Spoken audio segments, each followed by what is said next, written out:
안녕하세요. 도무지 이해가 안 가는 게 하나 있어서 이렇게 사연을 보내봤어요. 며느리들끼리 사이 안 좋으면 시어머니한테 뭐 좋은 게 하나 있나요? 형제들끼리 우애도 좋은데 며느리들끼리 사이 좋으면 더 좋은 게 아닌가 싶은데 왜 저희 시어머니는 잘 지내는 동서지간 사이를 갈라놓으려고 하는지 모르겠네요. 저는 올해로 33살로 맞벌이 결혼 생활 5년 차를 보내고 있습니다. 아이는 아직 없어요. 딱히 애 없이 살아야겠다 정하고 결혼해서 살고 있는 건 아닙니다. 그냥 언젠가 생기면 생기겠지 하고 마음 편히 갖고 살고 있었는데 어쩌다 보니 벌써 결혼 5년 차가 넘어가게 되었네요. 아이 안 가지려고 따로 노력한 것도 없고요. 벌써 결혼한 지 5년이 지났다 보니 아이 없는 생활이 더 익숙하긴 하지만 당장에 내일이라도 아이가 생긴다면 이 한 몸 다 바쳐서 최선을 다해 키울 생각입니다. 결혼 생활 5년 하면서 바뀐 게 참 많네요.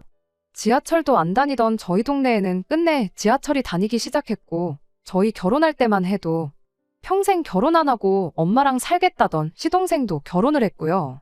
하지만 무엇보다 가장 크게 변한 건 남은 평생 자식들한테 손은 벌리더라도 한 집에 같이 살 생각 없다던 시어머니 마음이 아닌가 싶습니다. 저희 결혼하고 나서 바로 그 다음 해에 둘째인 시동생이 결혼을 했어요. 저희가 결혼할 당시만 해도 연애는 해도 결혼은 안 하겠다던 시동생이었는데 난데없이 이렇게 빠르게 결혼을 하게 될 줄이라곤 생각도 못했습니다. 시어머니는 저희와는 다르게 별로 대수롭지 않아 하셨어요. 오히려 당신은 진작에 그럴 줄 알았다고 결혼 안 하고 엄마랑 같이 살겠다는 것들 중에 결혼 안 하는 놈을 본 적이 없다시면서 말이죠. 아무튼 시동생도 그렇게 결혼해서 저희 집하고 마찬가지로 맞벌이 생활을 하고 있어요. 형제들끼리는 연년생이지만 동서가 마침 저랑 동갑이었어요. 거기에 첫인상이 조금 쌀쌀맞고 곁을 안 줄 것처럼 보여서 앞으로 잘 지낼 수 있을까 걱정이었는데 그런 걱정은 저희 기우나 마찬가지였습니다. 성격이 저랑 자매 사이라고 해도 무방할 정도로 거의 비슷했거든요. 취향은 물론이고 하는 생각까지 비슷했어요. 그렇게 동서와 친해지게 되었고 서로 말로는 형님 동서 하면서 부르긴 했지만 거의 둘도 없는 친구 사이나 마찬가지였습니다. 이쪽 동네가 서울에 인접해 있는 경기권인데 처음 저희 신혼집 구했을 때만 해도 지하철이 안 다녔어요. 출퇴근은 집 근처까지 오는 버스가 있어서 그걸 타고 다니긴 했는데 오며 가며 하는 거리도 있고 그러다 보니 서울 살고 있는 친구들 만나고 집에 돌아오고 그러는 건 꿈도 못 꿨습니다. 남편 말고는 따로 말상대도 없고 그래서 가끔 친구들하고 퇴근 후에 잠깐 보내던 시간이 그리웠어요. 그런데 이렇게 마음 잘 맞는 동서가 같은 동네에 살게 되었으니 저에겐 축복이나 마찬가지였습니다. 그리고 그 생각은 동서 또한 똑같았지요. 저희가 같은 동네에 신혼살림을 차리게 된 데에는 이유가 있습니다. 이 지역이 저희 시어머니 사는 동네거든요. 시어머니가 홀어머니세요. 자세한 이야기는 못 들었는데 아버지 되시는 분이 남편하고 시동생 어릴 적에 다른 사람 만나 새 살림 차려 집을 나갔답니다. 도의적인 책임을 지겠다고 그렇게 이혼하면서 시어머니한테 집도 넘겨주셨고 양육비도 제때제때 보내주셨다고는 해요. 하지만 그렇다고 홀어머니 몸으로 두 자식 공부시켜 취직시키고 장가까지 보내는 게 쉬운 일은 아니셨겠지요. 그 덕에 두 아들이 어머니를 끔찍하게 생각하는 효자로 컸고 신혼집을 구할 때 시댁 근처에 신혼집을 구하면 어떻겠냐고 물어온 남편 질문에 저도 동서도 그렇게 하기로 정했고 그렇게 같은 동네에 살게 되었던 겁니다. 물론 시어머니 가까이에 신혼집을 구하는 결정을 내리기가 쉬운 건 아니었어요.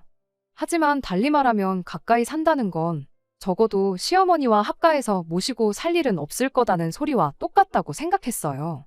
그리고 저희가 경제적으로 넉넉한 형편으로 결혼한 건 아니었는데 당시 이 근처에 지하철역도 생긴다 하고 서울하고 인접한 신도시권이기도 해서 지하철역만 생기면 집값이 엄청 뜨겠구나 하는 기대도 있었지요. 그냥 개인적인 생각이지만 지하철이 다니면 그곳은 서울이나 마찬가지 아니겠냐 싶었거든요. 결국 3년 전에 지하철역이 생겼는데 제가 생각한 것보다 집값이 쥐똥만큼밖에 안 오른 건 계산착오긴 했지만요. 아무튼 동서 또한 시동생하고 결혼하는 데 있어서 적어도 한 동네 살면 모시고 살겠다고 할 일은 없겠구나 싶었답니다. 그 덕에 동서네랑 같은 동네에 살게 되었던 거지요. 천만 다행스럽게도 시어머니 또한 늙어서 자식한테 손은 벌릴지라도 한 집에 빌붙어서 살 생각은 없다고 이야기까지 하셨고요. 시동생 결혼할 때는 두 자식 다 장가 보낸 만큼 내 할 일은 다 끝났으니 이제는 내 인생 즐기고 살 거라고 하셨어요. 시어머니가 올해 60대 초반이시고 이미 오래전부터 만나고 계신 남자친구분도 따로 계시거든요. 말인즉슨 이제 뒷바라지 해줄 자식도 없으니 산이며 들이며 바다며 좋은 데 있으면 남자친구분하고 같이 놀러 다니고 그러면서 당신 인생 즐기고 살겠다는 소리셨어요. 시어머니한테 저희랑 동선애가 합쳐서 달에 50만 원씩 용돈을 드리기로 했는데 시어머니가 다른 건 모르겠고 그것만 끊기지 않게 해달라 하셨지요. 친정에도 비슷하게 보냈으니 솔직히 용돈 그만큼 챙겨드리는 거 맞벌이 하는데 못할 일도 아니었고 신경 쓰이지도 않았어요.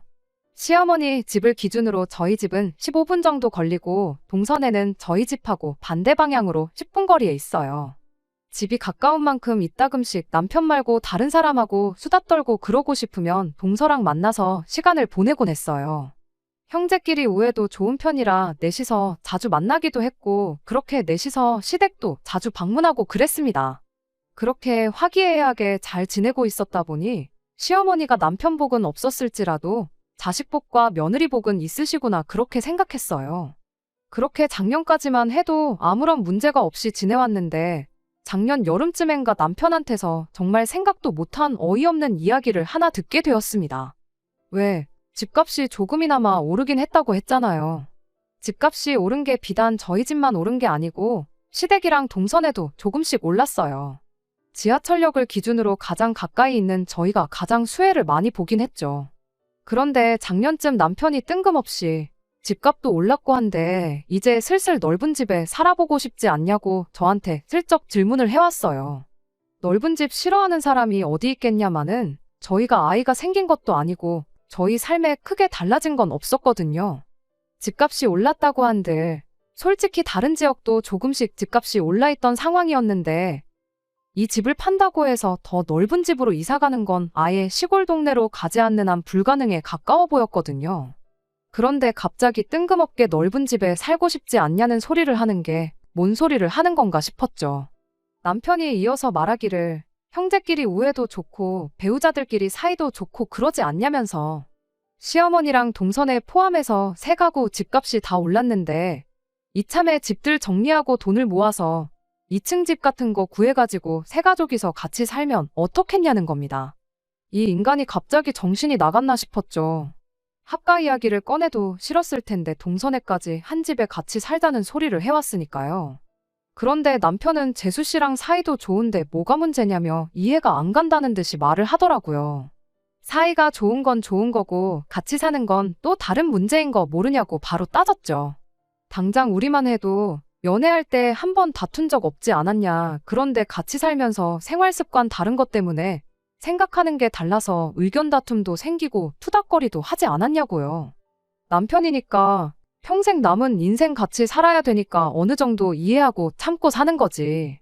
같이 살면서 시어머니나 시동생, 동서한테 하나씩 불만 생기기 시작하면 그것까지 내가 참을 줄 아느냐고 절대로 그렇게는 못한다고 했어요.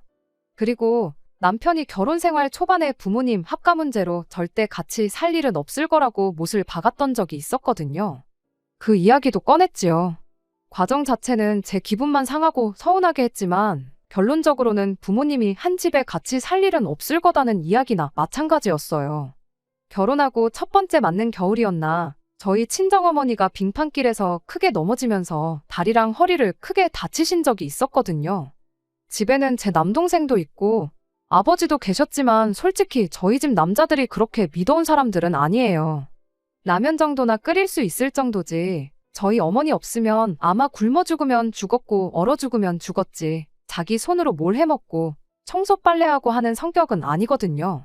그렇다 보니 어머니가 너무 걱정됐어요. 몸도 제대로 못 가누는데 괜히 동생이랑 아버지 밥 챙겨주고 한다고 무리해서 몸 움직이고 그럴 게 너무 눈에 뻔했거든요. 그래서 남편한테 어머니가 몸 좀 나아질 때까지 우리 집에 좀 와 계시라 그러면 안 되겠냐고 남편한테 물어봤어요. 동생하고 아버지한테는 그때까지 배달을 시켜 먹던 라면을 끓여 먹던 생쌀을 드시던 식사는 알아서 해결하라 하고 집안일 같은 건 내가 주말에 친정 찾아가서 한 번에 몰아서 해주고 그리고 겸사겸사 평일에는 제가 퇴근해서 어머니 간병도 좀 해드리고 그러면 딱 좋겠다 싶었거든요. 그런데 남편이 그렇게는 안 되겠다고 고민도 안 하고 단칼에 거절을 했었어요. 간병할 사람이 필요하면 사람을 쓰던지 상황이 안 되면 그냥 제가 친정에 가서 하면 되는 거 아니냐면서요. 어머니가 집에 계시면 동생이랑 아버지 식사며 집안일이다 뭐다 신경 쓰실 게 많아서 괜히 아픈 몸 이끌고 억지로 하실까봐 그러는 거다 했더니 그런 건 그냥 못하게 하면 되는 거 아니냐고 하시지 말라고 했는데도 하시면 그건 장모님 복이고 장모님이 잘못하시는 거지 누굴 탓하겠냐며 끝까지 칼같이 굴더라니까요. 장모님이 우리 집에 와 계시면 그만큼 자기도 불편할 거라고. 그리고 당장 너는 주말에 처가에 가서 집안일 도와주고 올 거라고 하지 않았냐. 그럼 그 말은 곧 나 혼자 주말에 장모님하고 단 둘이 이 집에 있어야 한다는 건데. 거동이 불편하시니 내가 너 대신 간병을 해야 할 수도 있는 일이고 그렇지 않다고 해도 신경이 쓰여서 내가 집에서 편하게 쉴 수나 있겠냐고 하는 겁니다. 그러더니 저보고 입장 바꿔 생각해 보래요. 뼈 빠지게 일해서 퇴근하고 집에 왔는데 집에 우리 엄마가 떡하니 누워 계시면 너는 마음이 편하겠냐고요. 우리 집에서만큼은 마음 편하게 지내자고. 앞으로 효도를 집 안에까지는 끌어들이지 말자고 그렇게 단호하게 거절을 했었어요. 그때 솔직히 그런 남편이 서운하기는 했는데 남편 말 맞다나 입장 바꿔서 집에 아픈 시어머니가 와 계신다면 그건 그거대로 신경이 엄청 쓰이겠구나 싶었죠. 어머니 간병이야 솔직히 제가 출근해 있는 동안 못 해드리는 건 당연한 거고 집안일이고 뭐고 하지 마시라 단단히 일러두고 동생한테 조금만 신경 쓰라고 하는 게 현실적인 방법이라 생각했죠. 죽 같은 거야 요즘 편의점만 가도 팔고 제품도 워낙 잘 나오는 데다가 죽만 전문적으로 취급하는 음식점까지 있는데 아무리 친정아버지랑 동생이 못 믿었다고 한들 그 정도 신경 못 써주겠나 싶었네요. 서운한 건 서운한 거지만 현실적으로 생각하면 제가 호들갑 떠는 게 맞았고 효도를 집안까지 끌어들이지 말자고 말하는 건 시어머니한테도 똑같이 그러겠다는 소리였지요. 그래서 앞으로 평생 남편하고 살면서 시어머니 모시고 살 일은 없겠구나 또 한 번 그런 확신을 가졌었거든요. 그런데 이제 와서 갑자기 2층 집 구해서 동서네랑 시어머니 모시고 같이 살자고 하니 달리 말도 나오지 않고 그저 황당하기만 할 따름이었어요. 남편은 효도는 집안까지 끌고 들어오는 게 아니라고 했던 자기 말은 기억도 안 나는지 계속 딴소리를 하더라고요. 재수 씨랑 사이도 좋으면서 싫을 게 뭐가 있냐고 2층 집으로 구해서 공간 분리만 확실하게 해놓으면 따로 사는 거나 마찬가지라고 그냥 10분, 15분 걸리는 거리에 사는 시어머니랑 동생네가 같은 아파트 같은 동으로 이사 왔다고 생각하면 이해가 쉽지 않겠냐고 설명을 하는 겁니다. 남편한테 내가 어디 이해가 안 가서 그러는 거겠냐고 내가 미쳤다고 집까지 팔아가며 시어머니 모시고 동서네랑 살고 싶겠냐고 한마디 하고 말았습니다. 남편은 끝까지 재수 씨랑 그렇게 친하게 굴더니 왜 그러냐는 소리만 하길래 동서랑 내가 진짜 친해서 가까이 지내겠냐고 동네에 달리 말할 사람도 없고 그러니 어쩔 수 없이 같이 다니는 거지 하고 한마디 하고 말았어요. 사실은 동서랑 친한 게 맞았지만 그렇게 말 안 하면 남편이 끝까지 동서랑 친한 거 걸고 넘어지면서 뭐가 문제냐고 할까봐 그랬던 거예요. 아무튼 그 일이 있은 지 며칠 지나서 남편 모르게 따로 동서를 만났어요. 동서도 안 그래도 저랑 따로 만나려고 했다고 하길래 동서도 저한테 넋두리 털어놓을 일이 있었나 보구나 싶었습니다. 동서랑 만나서 형님 먼저 아우 먼저 하면서 서로 무슨 일 있는지 이야기를 해보라고 하고 있었는데 막상 이야기 나눠보니 누가 먼저 이야기 꺼낼 필요도 없는 상황이었어요. 어이없게도 동서 또한 시동생이 난데없이 집 팔아서 시어머니 모시고 세 가족이 한 집에서 같이 살자는 말을 꺼내와서 안 그래도 그것 때문에 대판 싸웠다는 이야기를 해왔으니까요. 그리고 이렇게 만나자고 했던 것도 저랑 똑같은 이유였습니다. 우리가 너무 친해 보여서 두 아들들이 한 집에 같이 살자고 하는 거 아니겠냐고 그러니까 우리가 나름대로 겉으로는 사이가 나쁜 척을 해야 하지 않겠냐고요. 그래서 일부러 그때부터는 동서하고 암만 눈치 없는 두 남편들도 저게 사이가 좋은 건가 나쁜 건가 아리송할 정도로 기싸움을 하는 척을 했지요.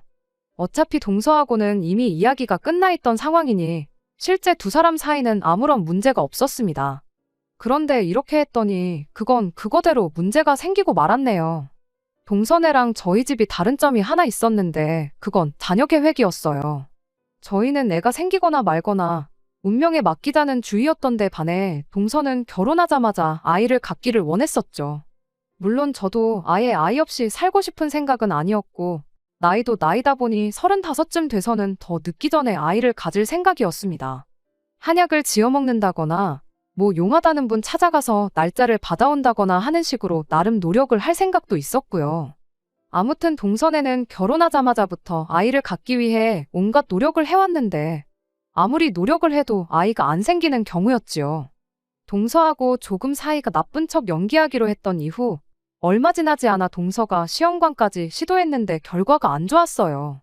그때 가서는 동서가 워낙에 힘들어하기도 했고 시험관 자체가 몸에 무리가 많이 가는 거라 하니 일부러 남편들 같이 해서 만나는 자리 같은 건 만들지도 않았어요. 혼자 마음 정리도 하고 몸도 추스를 하고 나름 배려를 해줬던 거였죠. 그런데 그게 두 남편들이나 시어머니 눈에는 진짜 얘들이 겉으로만 친한 척은 하고 사이가 안 좋은 거구나 하고 착각을 했었나 봐요. 하루는 시어머니가 난데없이 저희 집에 찾아왔어요. 그러더니 저한테 말도 안 되는 이야기를 꺼내시는 겁니다. 동서가 저를 엄청 원망하고 있다고요. 그게 무슨 소리냐 하고 물어봤더니 자기들 아이가 안 생기는 게 저희 때문이라는 이야기를 들었대요. 하도 아이가 안 생기니까 뭐 어디 용한 사람을 찾아가 봤다는데 윗사람인 저희가 집에 아이가 들어오는 기운을 아주 꽉 막고 있다는 이야기를 들었다더랍니다. 동서가 진짜 그런 이야기를 들었으면 저한테 말을 안 해줬을 리도 없고 정말 밑도 끝도 없는 이야기라 제가 믿을 리가 만무했지만 진짜로 그 이야기를 믿는 척을 했어요. 아무튼 시어머니가 한다는 소리가 일단 그래도 이야기 나왔으니까 혹시나 싶어서 당신이 생각해봤는데 진짜 그럴 수도 있는 노릇 아니겠냐며 저희 보고 하루빨리 아이를 가지라고 하시는 겁니다. 안 그래도 내후년쯤에는 저도 본격적으로 아이를 가질 생각이 있었다 보니 싫다고 거절할 것도 아니었어요. 허나 손주가 보고 싶으면 동선애가 소식이 없으니 너네라도 먼저 가지면 안 되겠느냐 단도직입적으로 이야기하셨어도 될 일이 아닌가 싶었는데 굳이 되도 않는 이야기 지어내서 동서가 저를 원망하고 있다는 이야기까지 꺼내실 이유가 뭐가 있나 싶었습니다. 그런데 아니나 다를까 시어머니가 저한테 본심을 꺼내왔어요. 아이 태어나면 당신이 우리 집에 머물며 아이를 봐줄 테니 일단 저희 집 방 한 칸을 당신이 오며 가며 머물고 여차하면 자고 갈 수 있게 당신 방으로 만들어 놓으라는 겁니다. 아이가 태어나기는커녕 아직 아이가 생기지도 않았는데 벌써부터 방 한 칸을 비워놓을 이유가 뭐가 있느냐고 제가 대답했더니 시어머니가 한다는 말이 그러다 동선애가 먼저 아이가 생기면 어떡하냐며 일단 저희가 먼저 동선애한테 시어머니를 모시고 살겠다는 강한 의지를 보여주라는 소리를 하더라고요. 아무리 시대가 변했다지만 당신은 장남내외인 저희가 더 신경이 쓰일 수밖에 없는 법이라며 두 며느리가 비슷한 시기에 아이를 갖게 된다면 당신 입장에서는 키워줘도 장손을 키워주고 싶다고. 그런데 혹시나 당장 소식은 없지만 열심히 노력하는 동선애가 먼저 아이를 갖게 되고 아이 좀 대신 키워달라 부탁해오면 당신이 그걸 거절할 명분이 없대요. 그러니까 일단 당신 지낼 방부터 마련해놓고 그러라는 겁니다. 일단 대답은 알겠다 했는데 물론 저는 그렇게 할 생각 없었어요. 아니나 다를까 시어머니가 집으로 돌아가시고 난 뒤 남편이 갑자기 설레발을 다치면서 얼른 어머니 지낼 방부터 만들어 놓자고 보채기 시작하더라고요. 그래서 남편한테 뭘 벌써부터 그러냐고 천천히 하라고 한마디 하고 저는 제 볼일을 다시 보기 시작했습니다. 그랬더니 남편이 혼자 허둥지둥대면서 그러다 어머니 말처럼 동생네한테 선수 뺏겨서 복직 못하고 경력 끊기게 되면 어떡하냐고 끝까지 설레발을 치더라고요. 남편한테 그러면 어쩔 수 없는 거 아니냐고 그리고 어차피 방 한 칸 만들어 놓을 생각이면 나는 굳이 시어머니가 아니어도 된다고 친정어머니한테 그 방 내드리고 여기서 지내시면서 아이 좀 봐달라고 해도 되는 거 아니겠냐 한마디 하고 말았죠. 이왕 한 집에 같이 살 거면 나는 불편한 시어머니보다 맘 편한 친정어머니가 더 좋다고요. 제가 이렇게 대답할 줄 몰랐는지 남편이 엄청 당황한 눈치였어요. 그리고 그날이 지나서 동서한테 또 남편들 모르게 연락을 했지요. 오랜만에 한 연락이었는데 동서도 어느 정도 마음을 추스른 건지 크게 문제는 없어 보였습니다. 그리고 그날 서로 회사 일 일찍 마치고 서울에서 따로 만났어요. 약속 장소에 동서가 들어오는데 입구에서부터 할 말이 많다는 표정으로 가게 안으로 들어왔지요. 아니나 다를까 얼마 전에 시어머니가 동선에 찾아와서 있던 일을 이야기해 주더군요. 시어머니가 저희 집에 오셨던 것처럼 연락도 없이 동선에 찾아와서는 정말 큰일이라고 하면서 난리법석을 떨며 이상한 분위기를 조성했대요. 그러더니 한다는 소리가 요즘 제가 아이를 하루라도 빨리 가져야겠다며 동서를 견제하듯이 이야기를 했다는 거예요. 쟤들 하는 꼬라지를 보니 자연임 씨는 죽어도 안 되겠구나 그렇게 생각했는데 요즘 시험관도 하고 저러는 거 보니 제가 똥줄이 타기 시작했는가 보다고요. 우리 아이가 태어나면 장손이고 찬물도 위아래가 있는 법인데 동선애가 그런 건 쥐뿔도 신경을 안 쓰고 아주 집안 족보를 개족보를 만들려고 한다고 하면서 안 좋은 소리도 했다고 하고 무엇보다 아이 태어나면 시어머니가 아이를 봐줘야 하는데 동선애가 먼저 아이를 갖게 냅뒀다가 정작 저희들 시어머니 동무 필요할 때 아무런 도움도 못 받게 될까봐 걱정이라는 겁니다. 돈 주고 사람 쓰기도 싫고 애 키운다고 맞벌이도 포기하고 싶지 않은데 동선애가 시험관으로 아이까지 먼저 가져버리면 우리만 손해라고 그러니 동서가 아이를 갖기 전에 먼저 선수를 치겠다고 했다는 거예요. 그래서 시어머니 와서 지낼 수 있게 방 한 칸 비워놓고 아주 설레발치는 게 보통이 아니라고. 그런데 시어머니 딴에는 여태까지 애 없이 지내다가 당신 도움 못 받게 될까봐 그제서야 아이를 갖겠다고 드는 저보다 결혼하자마자부터 손주 보여주겠다고 노력한 동선애가 더 마음이 쓰이고 더 도와주고 싶고 그런다고 했답니다. 그래도 한편으론 저희 남편이 장남이다 보니 아무리 둘째네가 마음이 쓰인다고 해도 당신이 전부 당신 원하는 대로 할 수 있는 건 아니라고. 그러니 일단은 저희가 아이를 먼저 가질 마음부터 접도록 해야 하는 거 아니겠냐셨대요. 그리고 그 방법은 저희한테 제안한 것과 똑같은 방법이었지요. 바로 시어머니가 언제든 오며 가며 지낼 방 한 칸을 만들어 놓고 나아가서는 아예 시어머니를 먼저 모시고 살겠다고 선언하는 방법이요. 동서도 사실 그때까지만 해도 긴가민가 하기는 했대요. 저랑 친하긴 하지만 한편으로는 시어머니 말만 들으면 애 키우는데 도움받으려는 이야기만큼은 너무 그럴싸해서 순간 믿을 뻔했다는 겁니다. 제가 동서 흉을 보고 그런 거 다 떠나서 그냥 애 키우는데 도움받는 부분 그런 것만요. 그런데 동선에는 또 저희 집하고 구조가 다르거든요. 저희 집은 그나마 방이 3개라서 시어머니가 저러고 갔을 때 별 문제가 없었지만 동선의 집은 방이 2개밖에 안 되었거든요. 시어머니한테 방 한 칸 내드리면 아이 태어나면 아이는 무슨 방을 쓰냐고 시동생한테 물어봤대요. 그런데 시동생이 동서 말 다 자르고 지금 그게 중요하냐고 애가 어느 정도 클 때까지는 시어머니하고 같은 방 쓰게 하면 되는 거 아니겠냐. 일단 시어머니부터 먼저 붙잡아서 우리 집에 모셔야지. 안 그러면 이러다 형님네한테 전부 다 빼앗기게 될 테다 하면서 호들갑을 떨었다는 거예요. 동서도 그때 눈치를 딱 챘나 보더라고요. 시어머니 모시고 살자는 소리가 하고 싶은데 마땅한 이유가 없으니 저희들 핑계. 아이 생기면 시어머니한테 받아야 할 도움 같은 거 다 계산하고 시어머니를 모시자고 자기 입으로 말하게 하려는 수작인 걸 말입니다. 이미 전년도에 남편이 2층 집 구해서 세 가족이 함께 살자는 말을 꺼냈다 보니 깊게 생각할 것도 없었어요.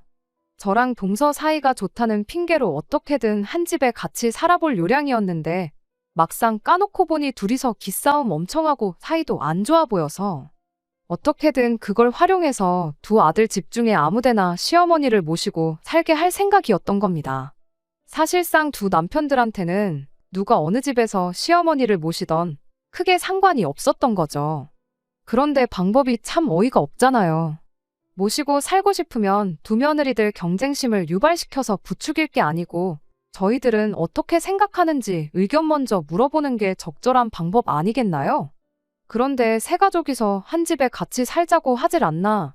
이번엔 어느 집에서 먼저 모시기 전에 우리가 먼저 모셔야겠다 하질 않나?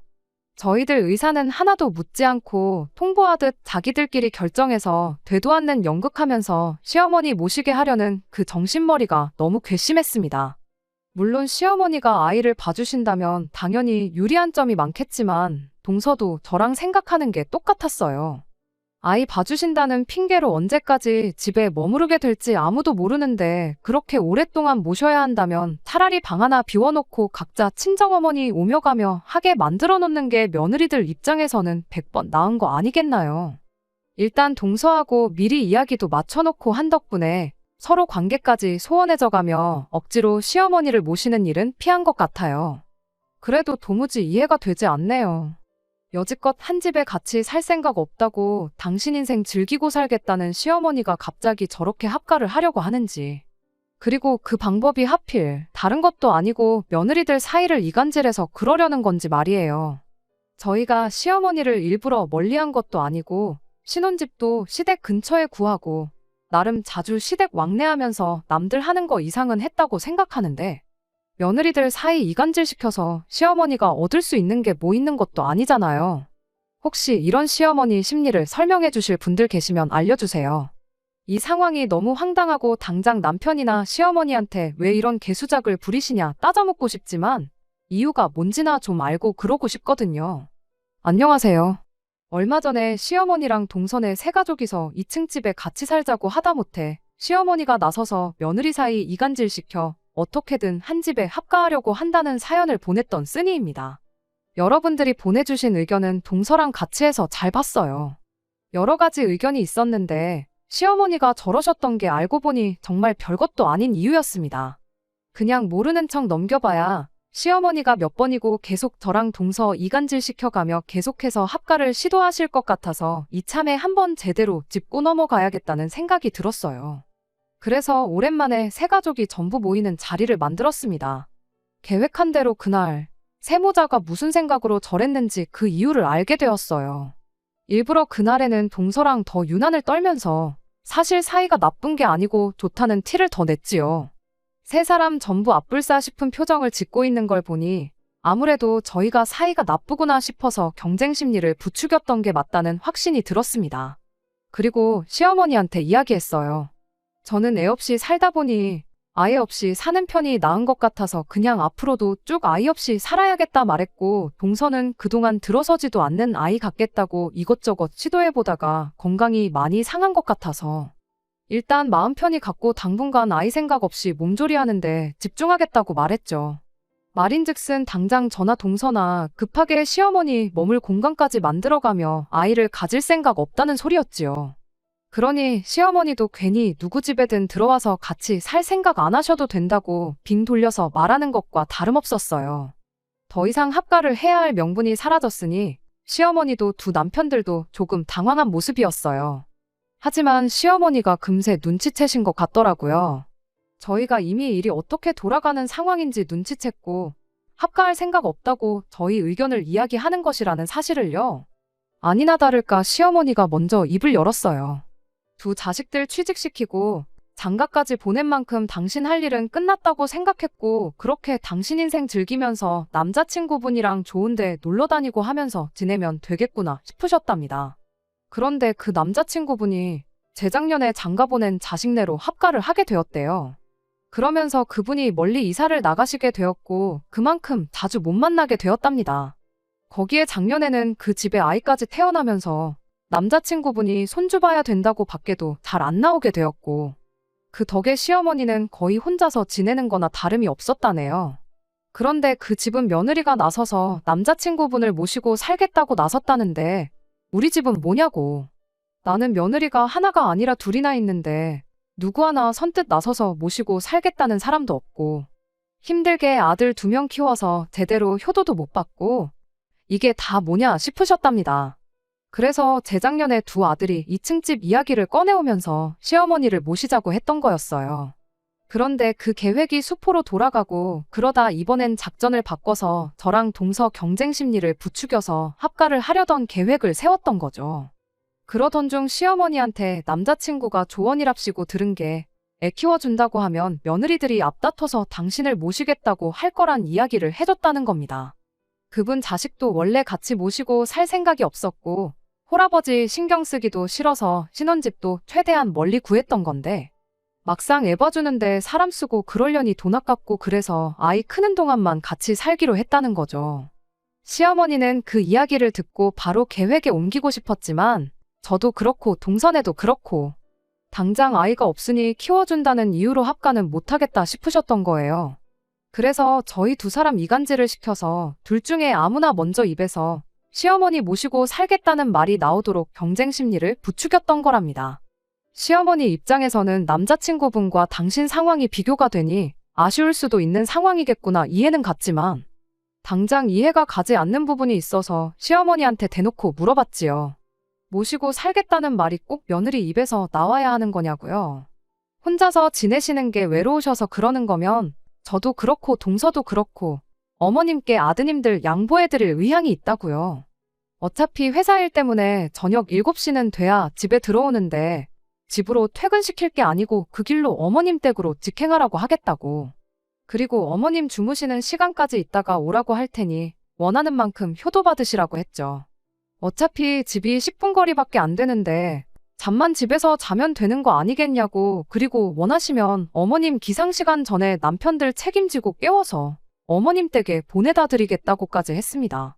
그랬더니 시어머니가 질색을 하면서 기껏 장가 보내놨더니 내가 아들 뒷바라지 하면서 살일 있냐고 말장난하지 말라고 하시더라고요. 그래서 저랑 동서가 말했죠. 어머님 어차피 저희들 대신에 아이를 키워주겠다고 하셨는데 두 아들 밥 챙겨주고 출근시키고 하는 게 갓난아이 키우는 것보다 오히려 쉽지 않겠냐고요.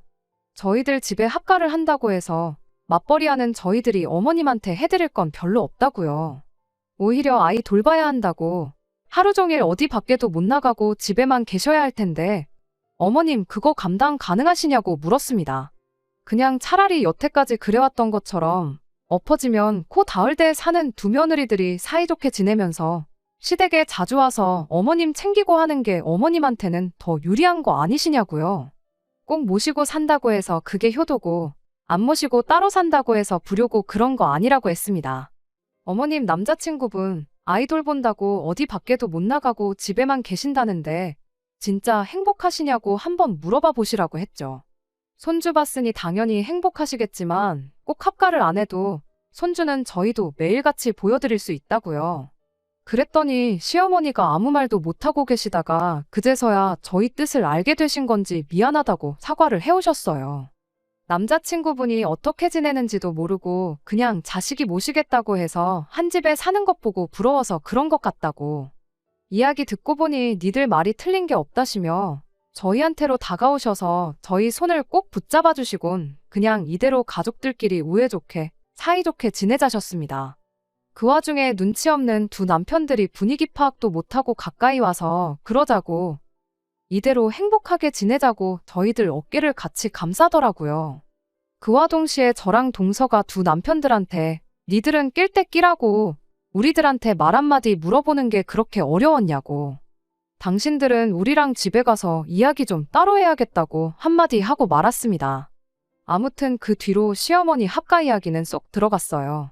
남자친구분도 시어머니한테서 저희랑 있었던 이야기 듣고는 아들 내외가 나를 모시고 사는 게 아니라 부려먹으려고 데리고 사는 거였구나 싶어서 그 집을 나오시고 다시 동네로 이사를 오셨어요.